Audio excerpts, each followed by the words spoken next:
Hello all. Actually आज Saturday असा thought आला. आजची जनरेशनवर जो आजकालचे खूप व्हिडिओज येतात, व्हायरल होतात की आई वडिलांचे, न्यू पॅरेंट्सचे, की तुमच्या काळातली मुलं शांत असतील, आमच्या मुलांना सांभाळायला आम्हालाच माहिती आहे किती करावं लागते मेहनत अँड ऑल, जे ट्रू पण आहे.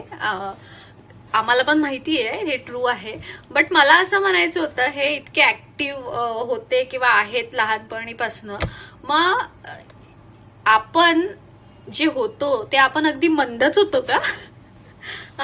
आपण अगदी म्हणजे ऍक्टिव्ह नव्हतो की आपण मंद होतो, की आपण अगदी असं काय म्हणतात त्याला एकदम सिन्सिअर होतो का अगदी? म्हणजे मला काय म्हणायचं काय यांना, की हे ऍक्टिव्ह आहेत जास्तीचे की आपण अगदीच समजून जा आता, असं आहे. सो हाच थॉट होता. सांगा मला रिप्लाय मध्ये काय